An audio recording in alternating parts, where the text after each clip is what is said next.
Magandang araw sa inyong lahat. Welcome po sa pag-aaral natin dito sa Shalom Tagalog Bible School Online.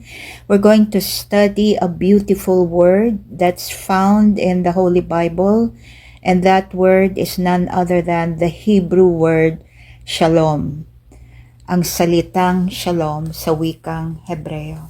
Babasahin ko ang isang talata mula sa Ebanghelyo ng Apostol Juan, John chapter 20 verses 19 to 20. Napakita si Jesus sa kanyang mga alagad. Kinagabihan ng araw ding yon, ang mga alagad ay nagkakatipon.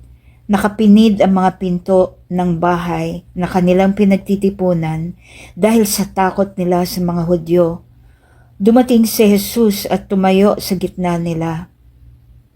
Sumainyo ang kapayapaan, sabi niya.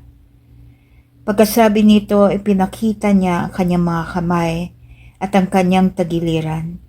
Tuwang-tuwa ang mga alagad na makita ang Panginoon. Hallelujah.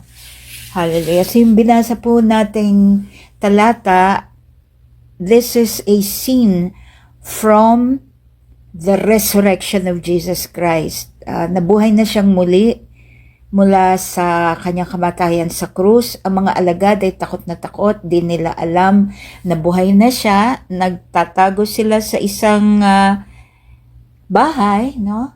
Sarado ang mga pinto, and then suddenly Jesus appears, which means tumagos siya dun sa mga saradong pinto at tumagos siya sa dingding.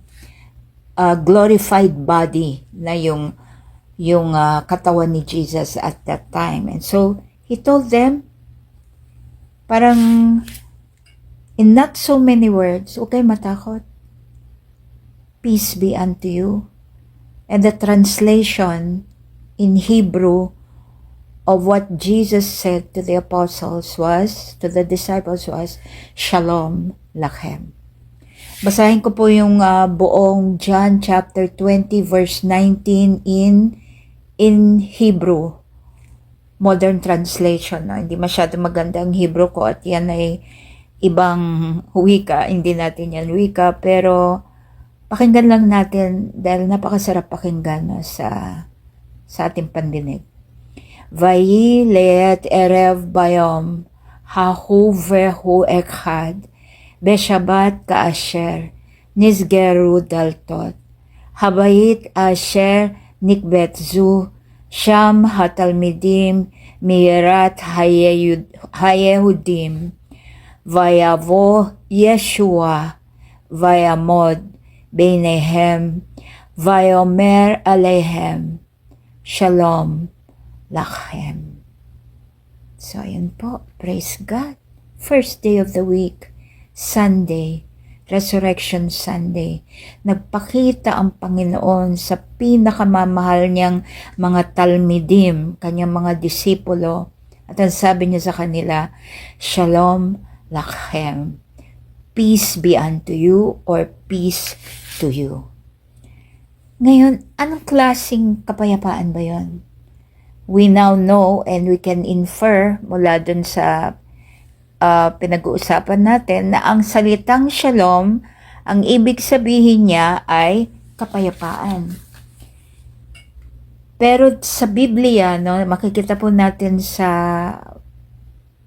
katagalan ng ating pag-uusap, malalim ang ibig sabihin ng shalom compared to our modern understanding of the word peace. So, mag-umpisa tayo sa umpisa. Ang shalom ay isang Hebrew word. Okay? Napag-usapan na po natin yan na ito'y salitang Hebreo at ang Hebrew ay ang wika ng mga taga-Israel. Hebrew ang ginamit ng Diyos upang ipasulat ang majority, no, ng original na lumang tipan or Old Testament ng banal na Biblia.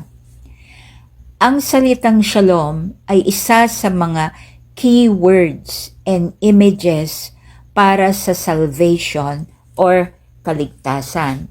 So, sa pagdaan natin dito sa pag-aaral natin, mas mauunawaan natin kung ano ang ibig sabihin ng Panginoong Hesus nung binati niya yung mga shock or gulat na mga alagad niya ng peace be unto you. Shalom Lechem. So, sa kulturang Hebreo, ang mga konseptong nakakabit sa salitang shalom ay ang mga sumusunod. Una, uninjured. Ikalawa, safe. Ikatlo, whole. At ikaapat, sound. So, isa-isahin natin yung mga yan, no? Pag sinabi mong uninjured, no? Ano yung mga thoughts na papasok sa iyo? Walang galos, walang sugat, walang pinsala. Tama po ba? So pag sinabi mo namang safe, ligtas sa panganib, ligtas sa agam-agam, nasa isang kalagayan na wala siyang inaalala, wala siyang kinatatakutan. Safe, no? Protected. So ayan yung mga magkaka-connectang konsepto, no? And then whole. Ang ganda ng definition ng whole. For wholeness, it's a divine gift. It is received from God rather than achieved through self-improvement. Sanctification, no? Pag sinabing whole, we are made whole, no? Ang Panginoong Diyos ang nagbibigay sa atin ng kaganapang iyon, no? So, babasahin ko po ito, no? Ang definition ng wholeness, ang ilang mga concepts na kasama dyan is restoration, no? Mending of a fractured heart or life. So, kumbaga, kung galing ka sa isang buhay na nagkaroon ka ng sobrang pagdadalamhati, sobrang happy, or nagkaroon ka ng relationship na sobra kang nasaktan, nawasak ang kalooban mo, pag sinabing wholeness, pag sinabing God is making you whole, pinagagaling ka. Binubuo niya kung ano man ang nagkawatak-watak sa buhay mo. Binubuo niya ang parte ng kalooban mo na nadurog. Napakaganda niyan. Walang ibang makakagawa niyan, kundi ang Panginoong Hesus lamang. No? It's moving from a state of sin and damage to a restored, complete state in Christ. So, ayan yung wholeness, no? I-discuss natin mamaya yung Bible verse sa Colossians that's related to that. Ulitin ko, moving from a state of sin and damage. Bakit sin and damage? Di ba usually kasi ang nagdadala sa atin ng kabalisahan, di ba yung pagkabalisa, yan ang opposite ng kapayapaan. Ano ba ang mga nagdadala sa atin yan? Di ba usually yung mga ginagawa natin na hindi tama, mga desisyon natin na mali, no? Mga pananakit natin sa ating kapwa na minsan hindi rin tayo sensitive at nagro-roll na, no? Dugtong-dugtong na yung mga problemang dala ng mga mali nating desisyon. It comes from a state of sin. Pwede rin ganito, disobedience. Sinabi na sa'yo ng Diyos, huwag mong gawin yan. Pipilit mo pa rin yung gusto mo. Ang mangyayari sa iyo talaga, wala ka na kapayapaan. Kasi alam mo kung ano yung dapat mong gawin, pero hindi mo gagawin. Matigas ang ulo mo, dire-diretso ka pa rin dun sa gusto mo. So, from that state of brokenness and lack of peace, God gives us hope through Jesus Christ. Makikita natin mamaya sa susunod na mga slides yung restoration na ginagawa niya. Again, ang shalom ay hindi natin na ma-manufacture picture sa sarili natin. No? It's a divine gift. And then, soundness. No? Ano ba yung sound? Sa Tagalog, kagalingan, pagiging ganap. Ang shortcut nga na usual na meaning ng salitang shalom sa Christian world is nothing missing, nothing broken. Walang kulang, walang wasak or basag. Nothing missing, nothing broken. Napakaganda, no? Pero pag inisip mo, parang napaka-imposible para sa bawat tao. Meron ka bang kilalang tao na sa tanang buhay niya, hindi siya nakaranas ng pagkabalisa, brokenness, pagkakaroon ng kakulangan? Di ba kahit Kristiyano ka na, dumadaan ka rin sa mga trials na gano'n, no? So, paano magkakaroon ng shalom? Kung gano'n yung mundo natin, hindi tayo tantanan sa mga ganyang bagay. Usapan natin mamaya. Punta tayo sa tunay na source ng ating shalom. At yan ay walang iba kundi ang pakikipagkasundo o reconciliation sa Diyos. Hindi lang ng tao kundi ng lahat ng bagay sa pamamagitan ng saving work ng Panginoong Hesukristo. Ulitin po natin, ito ang definition ng shalom sa Bible. Yan ay walang iba kundi ang pakikipagkasundo o reconciliation ng lahat ng bagay sa Diyos sa pamamagitan ng saving work ng Panginoong Hesukristo. Tanong mo ngayon, bakit? Bakit pakikipagkasundo? Nagkahiwalay ba? Nag-away ba? Di ba kung normal ka namang Katoliko o Kristiyano, dasal ka naman ng dasal, di ba? Lagi ka naman lumalapit sa Diyos.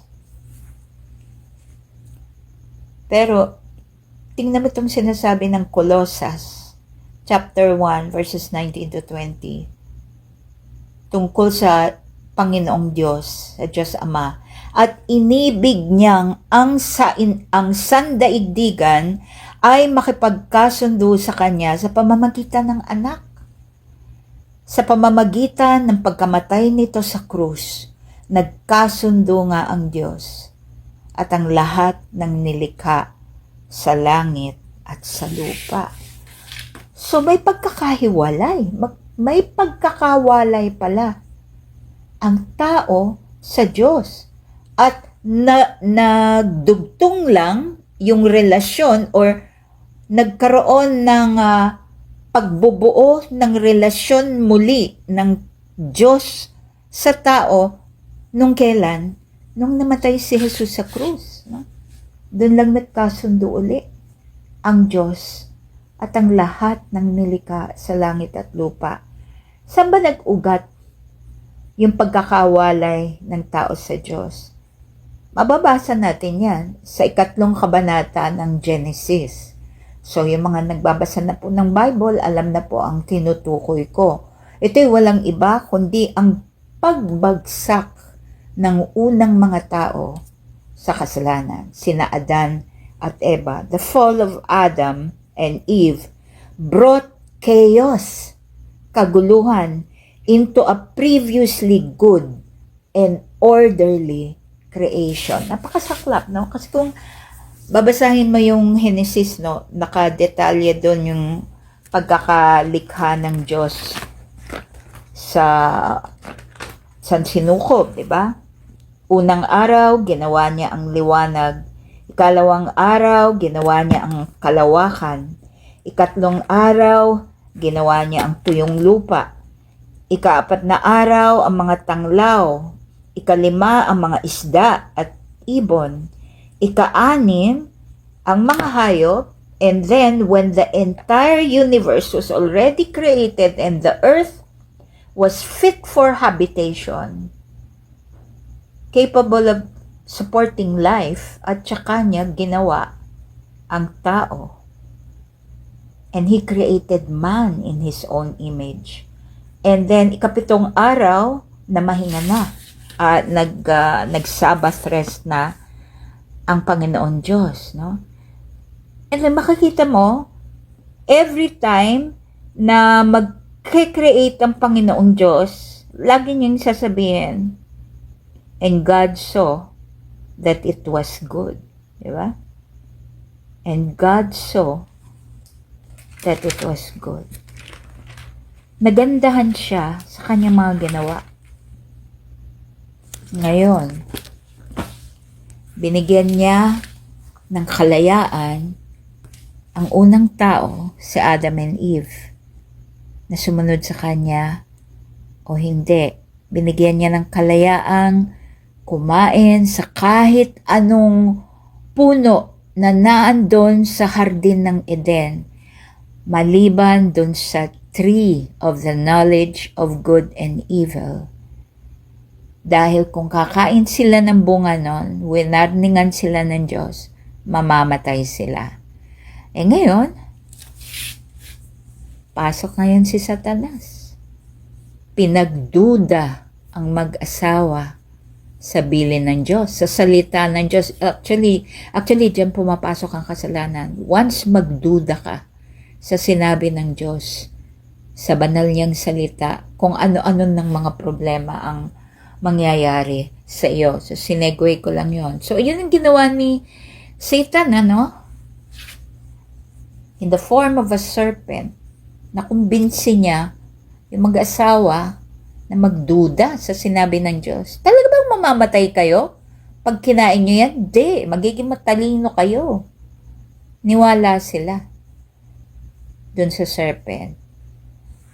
And because of that sin, it brought chaos into a previously good and orderly creation. In short, mga kapatid, nawala yung perfect peace sa Garden of Eden.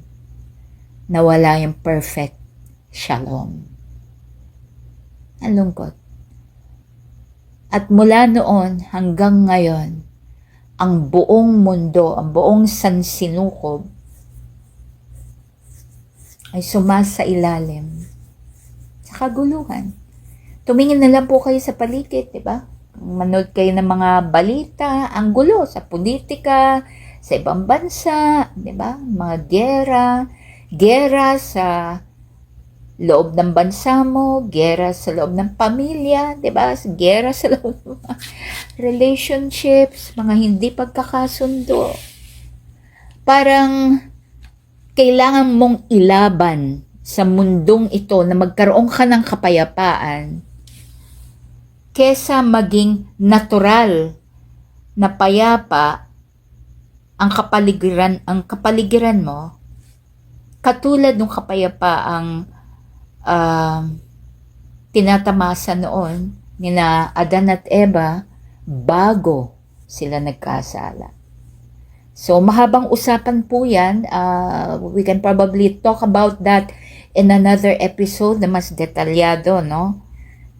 Yung theological treatise ni Paul sa Aklat ng Roma, no? Na sinasabi niya na ang buong sansinukob, kumbaga, na-damage. Nagkaroon, hindi lang death ng tao ang naging sumpa nung pagsuway ni na Adam and Eve. Even cosmic death. Kaya pansinin nyo, pati ang mga stars namamatay, di ba? Meron lang silang life expectancy.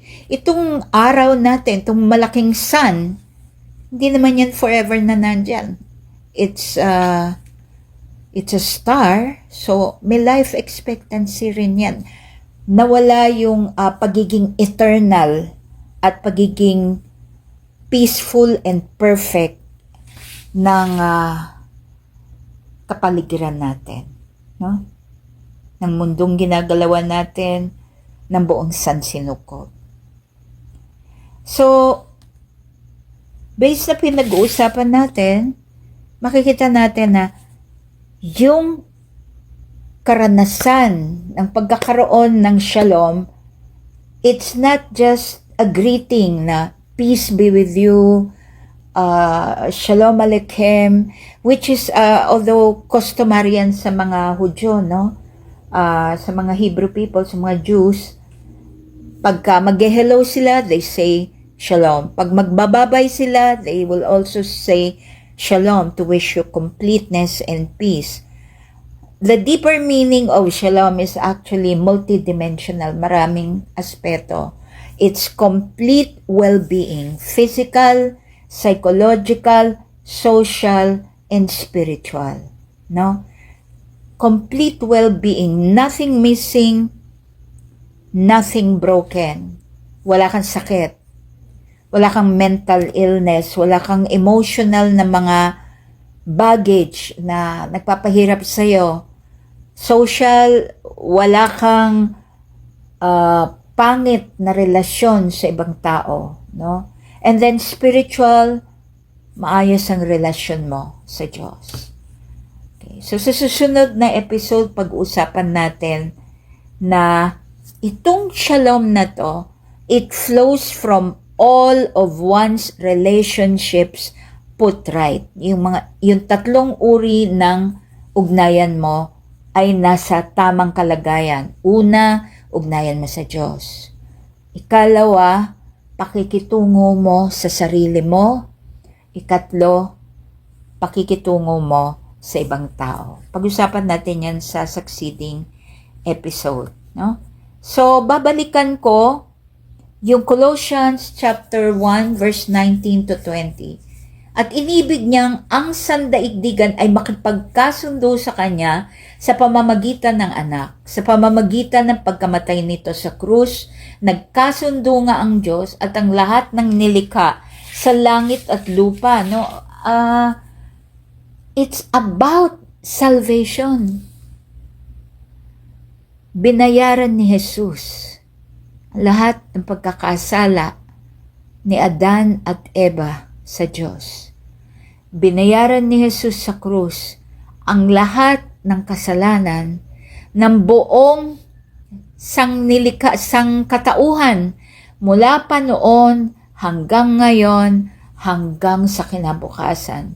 The blood that Jesus shed on the cross is more than enough to pay for the sins of the whole world.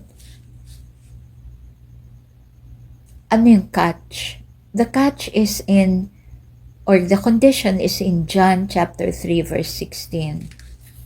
For God so loved the world that He gave His only begotten Son, so that whosoever believes in Him shall not die but have eternal life. So kumbaga, bagamat yung dugo ni Jesus na ibinuhos noon sa krus ng Kalbaryo ay sapat para bayaran ang lahat ng kasalanan ng sanlibutan, hindi lahat magkakaroon ng perfect shalom with God for all eternity.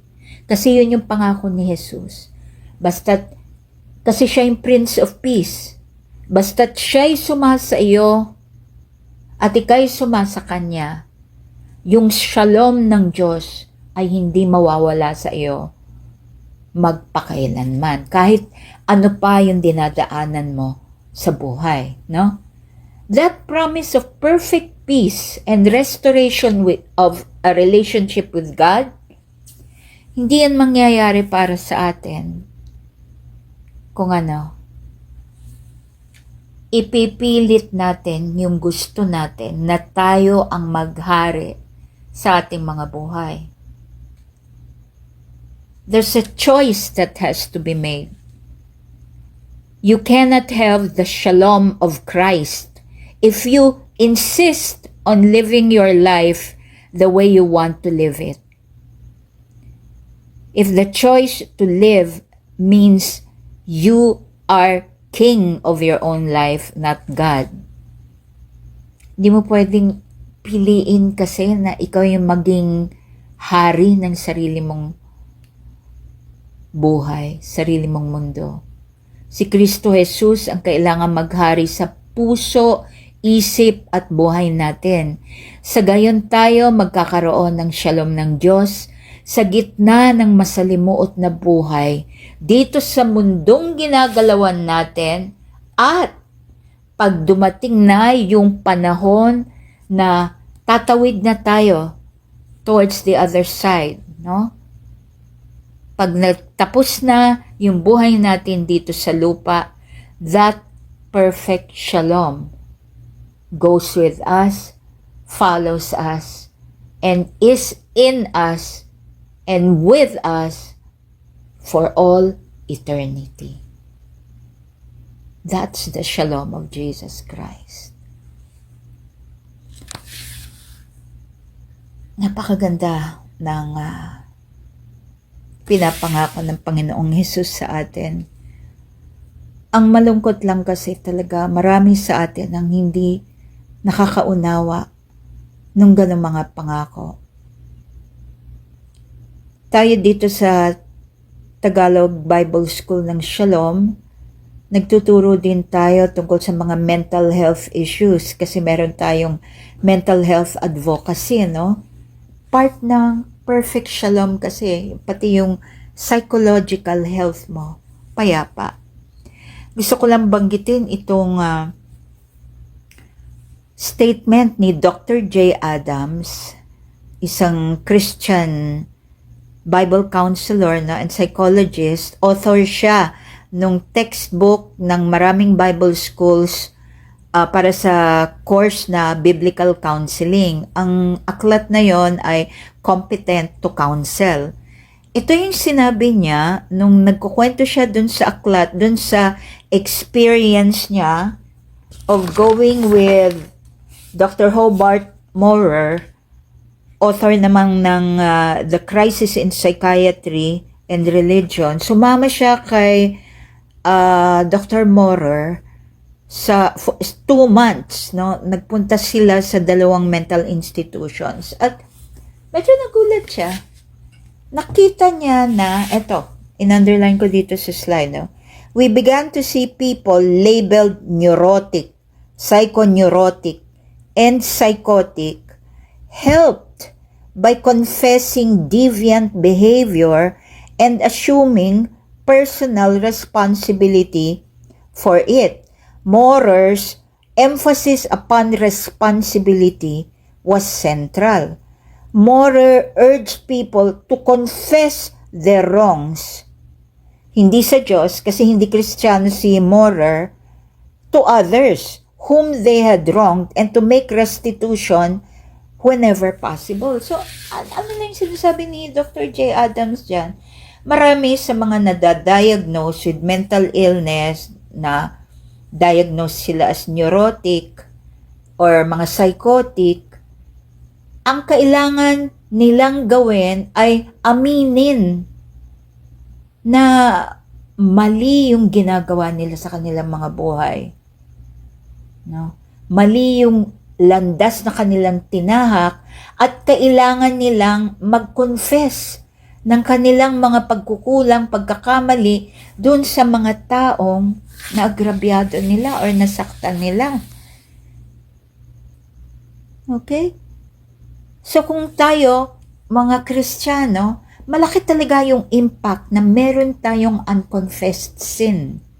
Yung mga sins natin, yung mga masamang ginagawa natin na ayaw nating aminin before God, ayaw nating i-confess before the Lord so that we may be healed.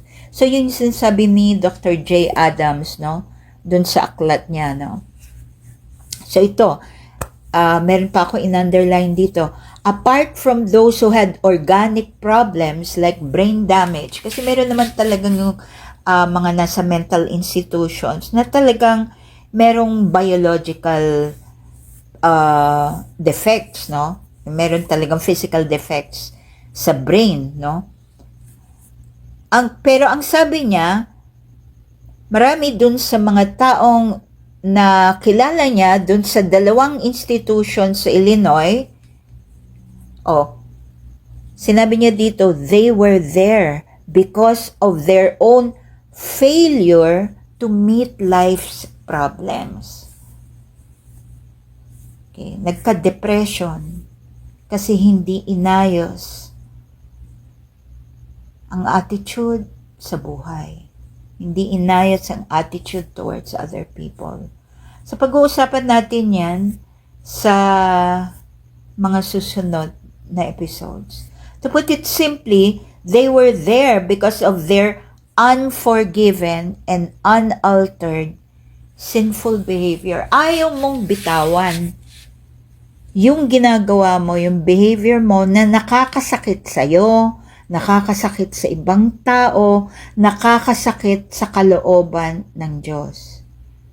Pwede ka magkaroon ng mental health issues sa ganong paraan. Yan ang sinasabi ni Dr. J. Adams dun sa aklat niyang Competent to Counsel. Okay, so anong connection yan sa shalom? Well, basically, nawawala yung shalom sa buhay mo.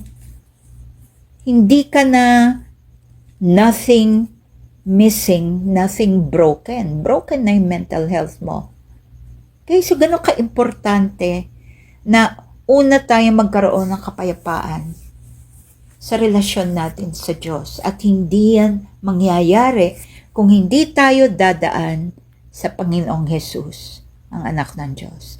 Marami pa tayong pag-uusapan tungkol sa gospel, tungkol sa cross, anong ginagawa, ano yung power ng cross of Christ sa mga buhay natin. Ano yung power nun para linisin tayo, paano nangyayari yun. So, marami pa yung kasunod. I hope you will stick with our discussions dito sa Shalom Tagalog Bible School Online kasi gusto namin explain lahat yan. Gusto natin na ang bawat isa sa atin ay makaranas ng ganong peace with God. Ang gulo ng mundo natin, no? Yung mga kabataan, kasi nagtuturo din ako sa young people, no? Kikita mo, ang gulo ng isip din nila. Paano nakatutok sa smartphone, puro TikTok, puro values ng ibang tao ang laman ng utak, puro influencers, parang online, nagkalat ang milyong-milyong mga boses, iba-ibang mga opinyon na nakakasira ng shalom ng kaisipan mo, shalom ng kalooban mo. Di ba maraming nagsusuicide? Mataas ang suicide rate worldwide among teenagers, young people. Kasi puro mga nangangapa ng direksyon. Kaya napakahalaga na makita natin, lalo na kung mga magulang tayo, no? Tayo muna ang magkaroon ng kapayapaan between God and us. Kapayapaan with ourselves, no? So it's a journey and we hope na tututok kayo dito sa ating mga pinag-uusapan. Mahaba pa ito. Pero for now, we'll just talk about the word shalom. Okay po, so magtatapos po tayo for this particular episode, part 1, may part 2 pa po ito. Pero bago tayo magtapos, i-encourage ko po kayo na kung talagang naghahangad kayo na katulad namin, ang hangarin namin, patuloy na lumalim sa kaalaman namin sa salita ng Diyos para meron kaming mapaghugutan ng aming mga ituturo, ng aming mga isi-share sa mga tao, sa mga kapwa Pinoy na ongoing, patuloy. Kumbaga yung fountain of knowledge, fountain of wisdom, fountain of inspiration coming from the Holy Spirit ay hindi nauubos, hindi humihinto, no? So, saan natin pwedeng makuha yan? Siyempre, una, from a relationship with Jesus Christ, magsuko tayo ng mga buhay natin sa Kanya, at ipagkatiwala natin sa Panginoong Jesus ang direksyon ng ating mga buhay. Ikalawa, let's embark on this journey of studying the Word of God, no? So, andito ang Shalom Tagalog Bible School para samahan po kayo And also, I just want to tell you na kung may mga tanong kayo, sulat kayo sa amin, mag-email kayo. Kung pag nakita nyo ito sa isang page namin or sa isang post na may comment section, mag-comment po kayo doon. Paabot nyo sa amin yung comments niyo and prayers. And we'd love to communicate with you, makipag-ugnayan sa inyo and sagutin yung mga bagay na itinatanong ninyo, no? So, ayun, magre-recommend kami ng resources from time to time na sa tingin namin talagang napakaganda at makakatulong sa atin na mas lalo tayong lumalim sa pagkakaunawa natin sa salita ng Diyos. So, ito yung two of the major versions or editions of the Bible na ginagamit namin dito sa Shalom TBS. Una, itong Ganap na Buhay Full Life Study Bible. Tagalog Bible siya na pag kumuha po kayo ng kopya nito at inilagay nyo sa library ninyo, pag binuksan nyo, kumpleto po yan. May mga mapa, may mga charts, may mga explanations ng mga Bible verses, no? Bawat aklat sa Biblia, merong outlines, no? Merong concordance sa likod. Kung meron kayong mga salita na hindi nyo mahanap sa Biblia, matutulungan kayo. Sasabihin niya kung nasaan yon. Like for example, yung salitang pag-ibig. Saan sa Bible nakasulat yung word na yon? So, merong mga talata siyang ibibigay at the end, no? So, yun yung napakaganda dito sa Bible na Ganap na Buhay Full Life Study Bible. Meron din siyang mga topics na pwede ninyong silipin, like buhay na walang hanggan. Ano ba yon? So, merong talaan, listahan ng mga topics that you can take a look at, no? Index ng mga paksa. So, yun, ina-encourage namin kayo na magsaliksik sa salita ng Diyos on your own. And if you can share more on the word shalom na na-research nyo from other sources, we would love to hear about what you find. No? So ito po, yung ikalawan namang study Bible na nire-recommend namin ay itong NIV, New International Version, Biblical Theology Study Bible. Okay, so parang yung Ganap na Buhay Biblia, kumpleto din po yan, maraming charts at saka mga aids to understanding the Bible, no? Mga explanations.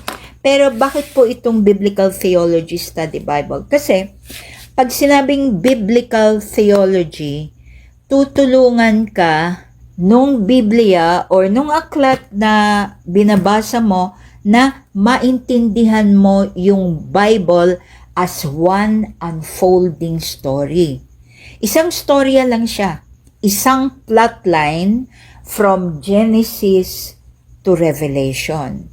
It's so important to understand the Bible as just one unfolding story. Istorya ng perfect shalom ng Diyos mula umpisa hanggang sa katapusan ng panahon, hanggang sa buhay na walang hanggan. Sa kaluwalhatiang ipinangako niyang mararanasan natin kasama siya kapag ibinigay natin ang buo ating mga buhay sa kanyang anak na si Kristo Jesus. Okay? Shalom. Napakagandang salita. Marami pa tayong pag-uusapan. This is just part 1.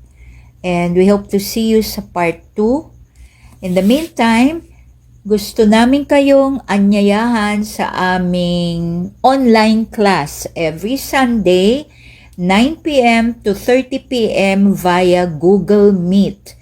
Ano naman ang pinag-uusapan dito sa ating Sunday classes na to? Ang pinag-uusapan natin ay ang tinatawag na biblical worldview. Alam nyo ba na ang Diyos God is not just a missionary sending God. He is the greatest missionary of all time. Meron siyang isang mensahe mula pa nung unang panahon na trinatrabaho niya hanggang sa panahon natin, hanggang sa panahon ng muling pagbabalik ni Jesus sa lupa. Tinatrabaho yan ng banal na Espiritu through the church, the body of Christ, na ikalat sa buong daigdig. At yung mensaheng yan ang pag-uusapan natin. Napakaganda, napakalalim, napaka-rich na mensahe.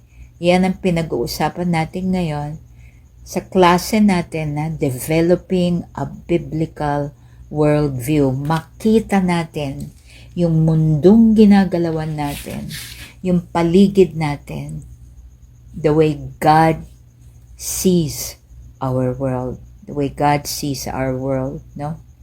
It's an introductory course on world missions. You can be a missionary at home simply by praying and interceding for the nations. So pag-uusapan din natin kung paano natin gagawin yon. And then if God really calls you na ikaw mismo lalabas at mangangaral ka at magpa-participate ka sa missions work in other places or in other countries, ay nako, isang malaking kagalakan para sa amin dito sa Shalom Tagalog Bible School na maging kabahagi or maging bahagi ng preparasyon mo para sa assignment na yon from God. Okay, we hope to see you this coming Sunday. Nasa lesson 2 pa lang kami. We're running for 11 weeks. Tanong lang po, sulat sa Shalom Bible School online at gmail.com for more inquiries or details about this course. Ang good news, it's a free Bible class. Wala po kayong babayaran. Attend lang po kayo, dala ng notebook, dala ng ballpen, and then we provide a digital copy of the course manual para masundan niyo po yung takbo ng lesson. And so that you can also share what you're learning with others. Okay po? Maraming salamat sa pakikinig. Halika, magtapos na tayo sa panalangin and let's just thank God for being our peace, our perfect shalom. Let's come before God. Panginoong Diyos, maraming salamat sa mga itinuturo mo sa amin. Imperfect as we are. Grabe yung pagmamahal mo sa amin. Na ikaw pa ang nag-aabot ng sarili mong kamay upang abutin kami. We thank you for all that you've done through our Lord and Savior Jesus Christ, who died on the cross to save us from all our sins.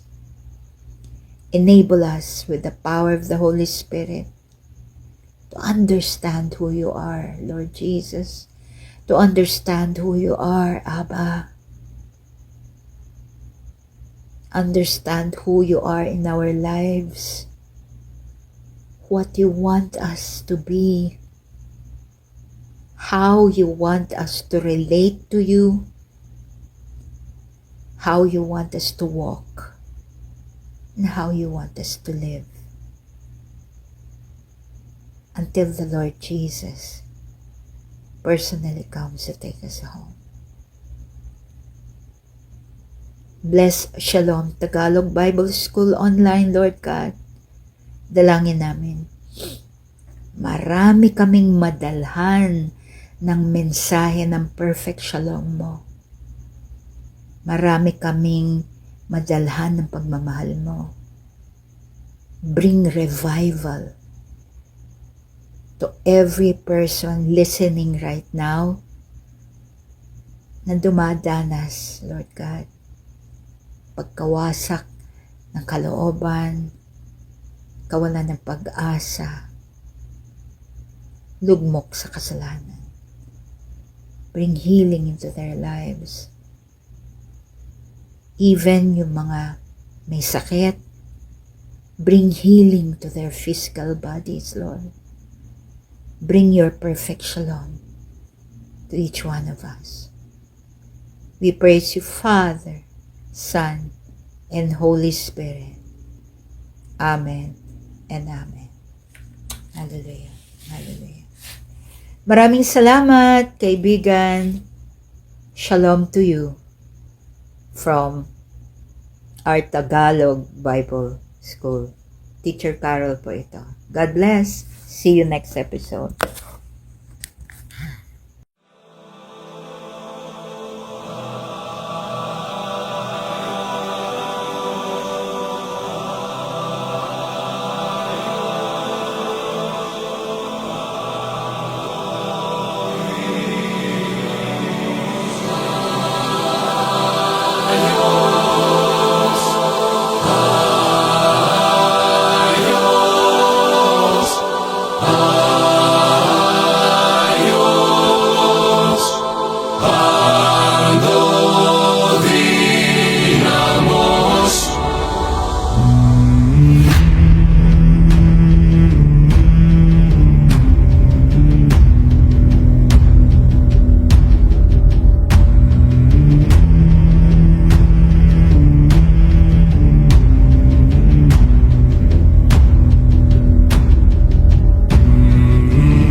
Είσαι εσύ ο παντοδύναμος Θεός.